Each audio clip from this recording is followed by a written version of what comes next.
eventual handicap champion Knorr post-ridden the San Juan Capistrano. Here, Knorr and Citation continued their rivalry. This time, Citation gave Knorr 13 pounds, and Knorr prevailed again by a nose in a world record time of 2:52.4. 3 years later, Santa Anita underwent a major renovation, including the addition of the Camino Real turf course. And this is Santa Anita, grass course racing in the true European style. Santa Anita introduced turf racing to California in 1954 and did so with nearly 6 furlongs of the 1 3/4 course, rolling down a hillside, rising high above the conventional main oval. 1954 was the first year that the San Juan was contested on the turf. The distance was 1.5 miles that year. In 1955, today's San Juan course of 1 3/4 miles on the turf was established. Olden Times, owned by Rex Ellsworth and trained by Mesh Tenney, stole the 1962 running of the San Juan under a masterful ride by Bill Shoemaker. The reformed sprinter had won the longest graded race in North America in what Shoemaker considered perhaps his best ride. In 1966, one of the most dramatic moments in sports unfolded at Santa Anita Park. The legendary Johnny Longden was retiring after one final ride in the San Juan Capistrano. In the middle of the track, Hill races forth. It's Black and George Royal. George Royal, Black and Tomcat. It's Black and George Royal, Tomcat. They go down the line of finish now with George Royal winning at a nose. And that's how Johnny Longden ended nearly 40 years of race riding. It was a great, great day at Santa Anita Park. As Beckwith put it, it was the end of one of the most fabulous riding careers in American history, and no script ever written could have provided such a dramatic finale as this one. The Argentine-bred Niarchos took the San Juan in 1967 and 68 for the Hasty House Farm. Racing room, it's Niarchos in front, and now Rivet comes to the outside. It's Niarchos. And Quick and Clean, Niarchos now coming clear, and on the outside Rivet is Niarchos. They go down the line of finish now with Niarchos winning, and on the inside and jumping in. Niarchos and jockey Alvaro Pineda are congratulated by Johnny Adams. He celebrated his second straight Capistrano victory as a trainer after having won it twice as a jockey back in the 1940s. Also from South America, the Chilean-bred Cougar II found his home on the turf for owner Mary Jones in the 1971 San Juan. The handsome Whittingham trainee went on to an Eclipse Award in 1972. John Henry holds on to that lead. In 1980, John Henry captured the San Juan Capistrano. Through the stretch, John Henry holding on to that lead by 2. Fiestero second. Here comes Look Fast on the rail, but it's John Henry holding on to the lead. John Henry in front. Darrell McCark aboard. John Henry wins the San Juan Capistrano. Hall of Fame trainer Charlie Whittingham won the San Juan a record 14 times. The Bald Eagle even took 5 consecutive runnings from 1983 to 1987. And congratulations as Aaron Zile wins this impressive 1 3/4 San Juan Capistrano. It's Load the Cannons in front and winning the San Juan Capistrano. To win the San Juan Capistrano, Zalise and McCarron in a thriller. DeHar getting up. A late run on the outside. 3 of those were with Lafitte Pink-Eye Jr. aboard. Wilfer or Rosedale. Rosedale has got up in the last stride under Lafitte Pink-Eye. Great communicator. Several Breeders' Cup champions have run well in the San Juan. Great Communicator, trained by Thad Ackle, won the 1988 San Juan. Win the San Juan under Ray Serville. Fraser second, and now Cotejean has let loose on the... Fraze won the Breeders' Cup Turf in 1992, and then finished 3rd in the 1993 San Juan, won by Cotejean. Cotejean is flying. Cotejean, BNBN.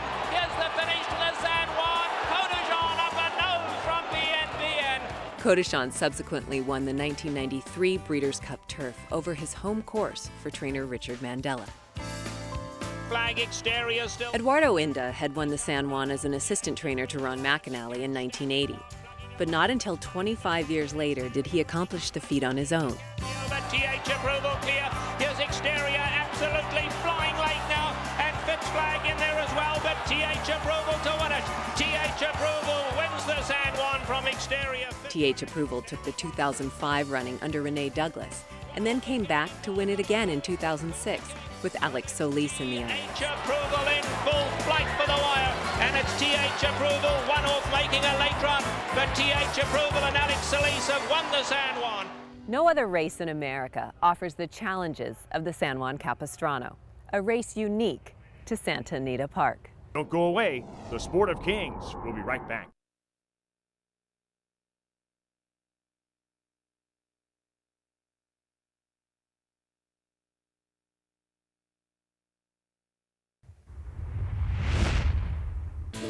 Our next piece focuses on Vancouver-born Russell Baze, who during his career has amassed more winners than any other rider. He is now the leading winningest rider in North America. He also gained the respect of his peers. Here's Russell's story. And naturally nice on the outside with Silky's Nurse, and here they are.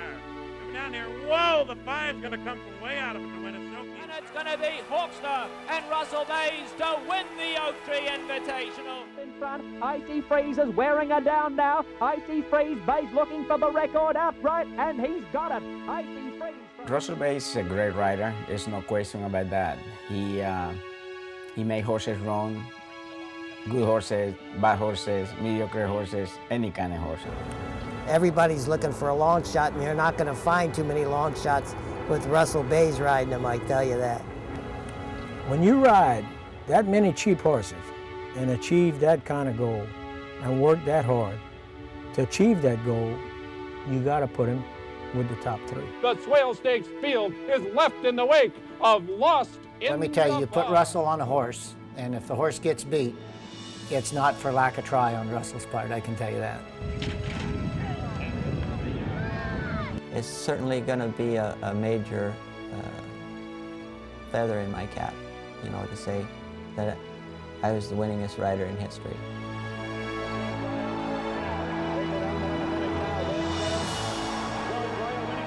I was in a movie theater, and I saw the reel of him retiring, and he retired with 6,000 30-some winners or something like that. But I remember thinking, wow, boy, that's a lot of winners, you know.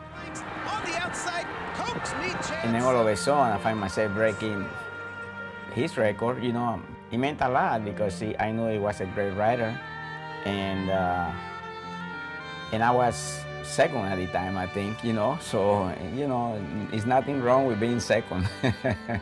What a nice, comfortable way to register 6,000. It must have been in the 80s, and he said, boy, you know, I never thought I'd be winning this many races, but I sure like to win 4,000 races by the time I retire.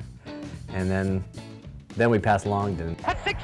I thought he could wind up breaking Shoemaker's record. There was no doubt in my mind if he stayed healthy. With Bill Shoemaker aboard, easily under the wire, what a performance! Shoemaker was the gold standard. I mean, he was the one everybody looked up to. He was so little, he was so tiny, you know, and I remember thinking, how can this little guy can make these horses run? To watch a man ride like he rode, his size and what he could do with those big horses, he was just unbelievable. Shoemaker taking the Malibu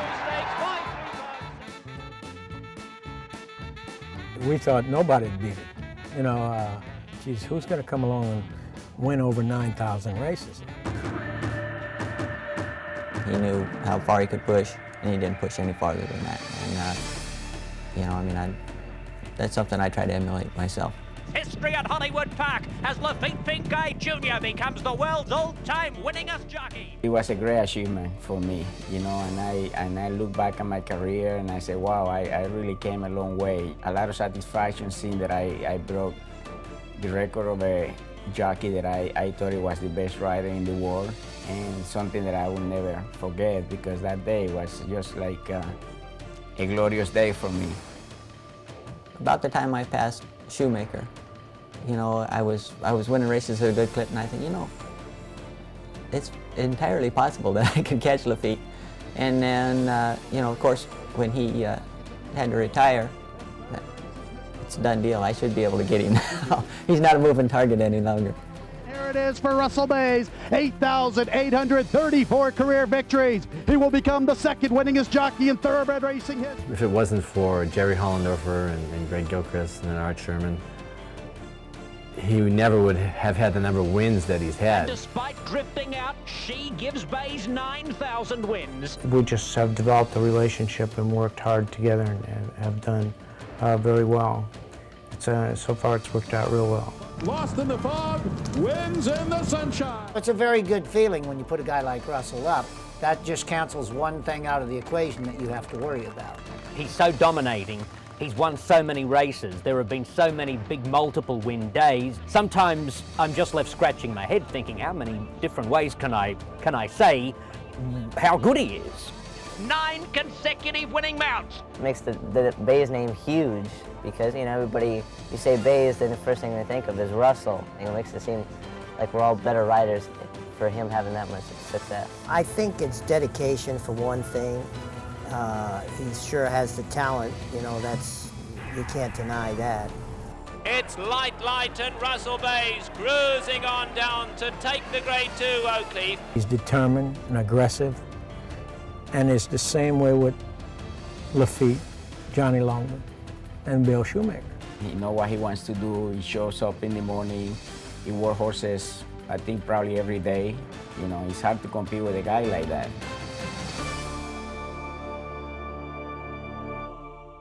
Okay, that's it for this edition of the Sport of Kings. But before we go, we'd like to acknowledge 3 groups who have made this show possible for the year 2009.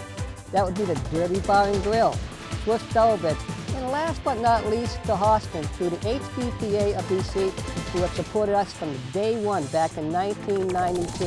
Without them, this show would not be on this season. Keep them straight.